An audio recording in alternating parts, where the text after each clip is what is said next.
ओम शांति।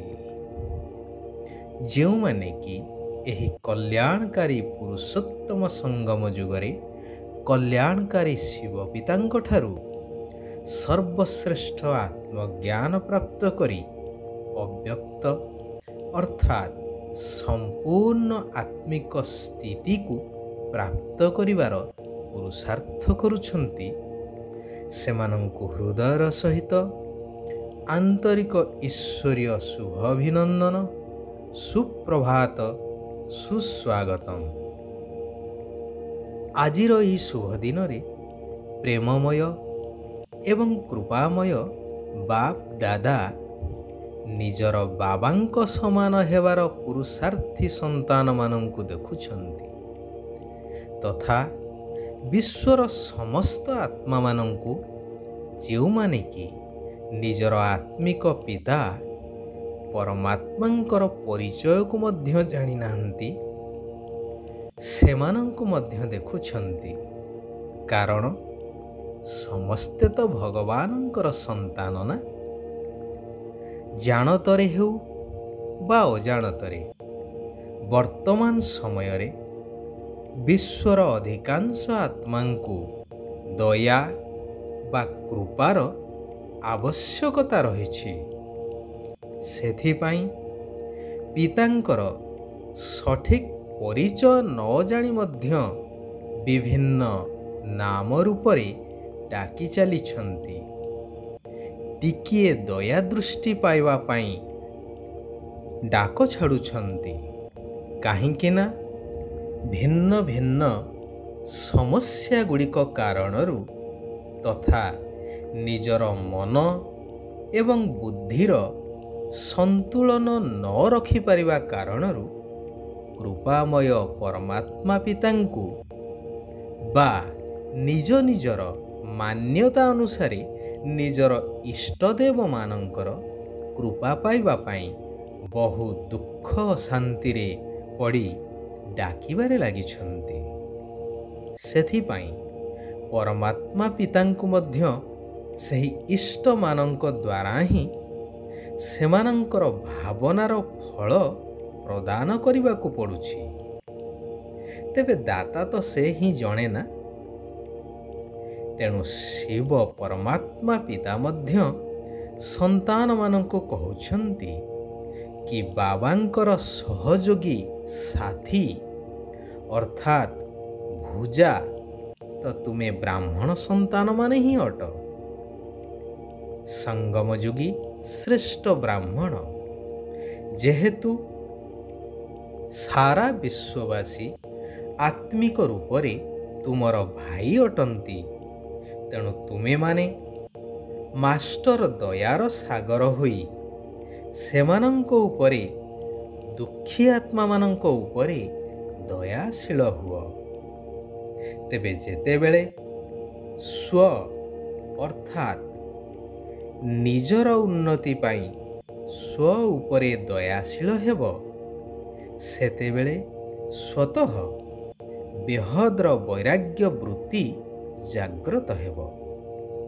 ଶ୍ରେଷ୍ଠ ଲକ୍ଷ୍ୟ ରହୁ କି ମୁଁ ଉଚ୍ଚରୁ ଉଚ୍ଚ ପିତାଙ୍କର, ଭଗବାନଙ୍କର ଆତ୍ମିକ ସନ୍ତାନ, ଶିବ ବାବାଙ୍କ ସମାନ ହେବାର ଲକ୍ଷ୍ୟଧାରୀ ଅଟେ।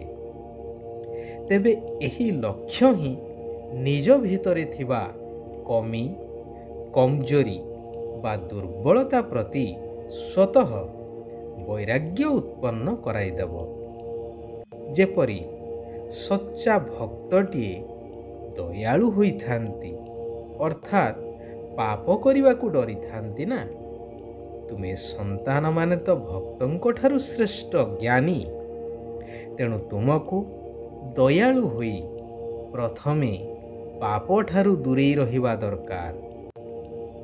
ତେବେ ତୁମମାନଙ୍କ ଭିତରେ ତିନିଟି କଥାଠାରୁ ଦୂରେଇ ରହିବାର ଶକ୍ତି ଦରକାର, ଯଥା ଅବହେଳାପଣିଆ, ଈର୍ଷା ଏବଂ ଘୃଣା। ଆନ୍ତରିକ ଦୟାଭାବ ହିଁ ଏହି ଅବହେଳାପଣିଆକୁ ସମାପ୍ତ କରିଦେଇଥାଏ। ଜ୍ଞାନଯୁକ୍ତ ଦୟା କେବେ ବି କୌଣସି ଆତ୍ମା ପ୍ରତି ମନ ଭିତରେ ଈର୍ଷା ବା ଘୃଣା ଭାବ ଉତ୍ପନ୍ନ ହେବାକୁ ଦେଇନଥାଏ। କାରଣ ଏଥିରେ ଆତ୍ମିକ ଭାବନାର ନିଶାର ସନ୍ତୁଳନ ରହିଥାଏ। ତେବେ ଘୃଣା ଭାବ ରଖିବାର ନାହିଁ କି ପ୍ରଭାବିତ ମଧ୍ୟ ହେବାର ନାହିଁ।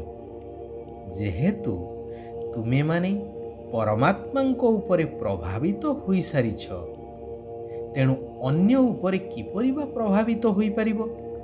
ଏହାର ଅର୍ଥ ଅମାନତରେ ଖୟାନତ, ଅର୍ଥାତ୍ ଅନ୍ୟର ସମ୍ପତ୍ତିକୁ ବିନା ଅଧିକାରରେ ନିଜ କାମରେ ଲଗେଇବା ସମାନ। ଯେବେ କି ତୁମେ ମନବୁଦ୍ଧିକୁ ପରମାତ୍ମାଙ୍କୁ ଦେଇଛ, ତେବେ ତୁମର ତ ନୁହେଁ ଯାହାକି ଅନ୍ୟ ଉପରେ ପ୍ରଭାବିତ ହେବ। ଶିବ ବାବା କହୁଛନ୍ତି, ଏହି ସଙ୍ଗମ ଯୋଗୀ ବ୍ରାହ୍ମଣ ଜୀବନର ମୂଳଦୁଆ ବା ମହାମନ୍ତ୍ର ହେଉଛି ମନମନା ଭବ। ମନମନା ଭବ ଅର୍ଥାତ୍ ମନେ ମନେ ସ୍ମରଣ କରିବା। ବେହଦର ବୈରାଗ୍ୟ ଅର୍ଥାତ୍ ଦେହ ସହିତ ସାରା ସଂସାର ଠାରୁ ବୁଦ୍ଧି ସହିତ ଅଲଗା ରହିବା। ସେହିମାନଙ୍କୁ ହିଁ ବାବାଙ୍କର ସ୍ନେହ, ସହଯୋଗ ଏବଂ ସଙ୍ଗ ବ୍ୟତୀତ ଅନ୍ୟ କିଛି ବି ଦେଖାଯିବ ନାହିଁ। ବୁଦ୍ଧିରେ ସର୍ବଦା ରହିବ କି ତୁମ ସଙ୍ଗରେ ଖାଇବି, ତୁମ ସଙ୍ଗରେ ପିଇବି, ଉଠିବି, ବସିବି, ତୁମ ସହିତ କର୍ମଯୋଗୀ ହୋଇ କର୍ମ କରିବି। ବାବା ଯେହେତୁ ନିରାକାର, ତେଣୁ ତୁମ ସନ୍ତାନମାନଙ୍କ ଦ୍ୱାରା ହିଁ ବିଶ୍ୱ ପରିବର୍ତ୍ତନର ଶୁଭ ଆଶା ରଖିଛନ୍ତି।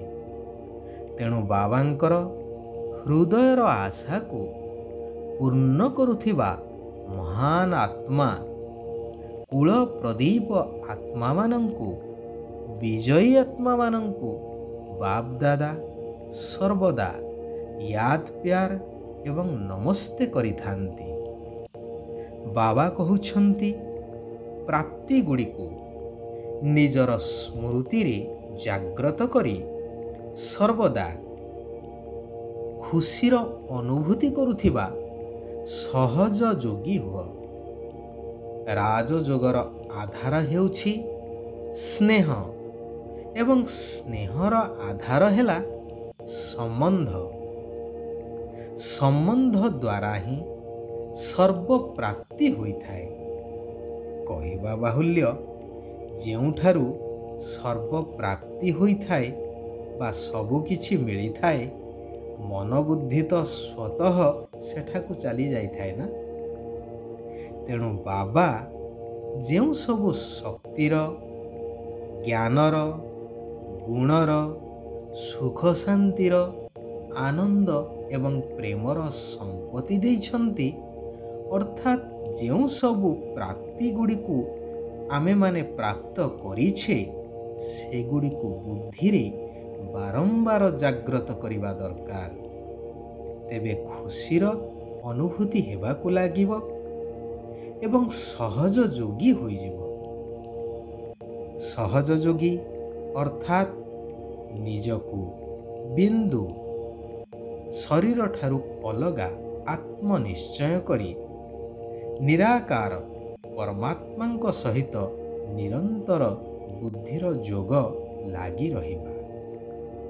ଯିଏ ସବୁ ପ୍ରକାରର ପ୍ରଶ୍ନଠାରୁ ଉର୍ଦ୍ଧ୍ୱରେ ରହିଥାଏ, ସେ ହିଁ ପ୍ରସନ୍ନଚିତ ଆତ୍ମା ଅଟେ।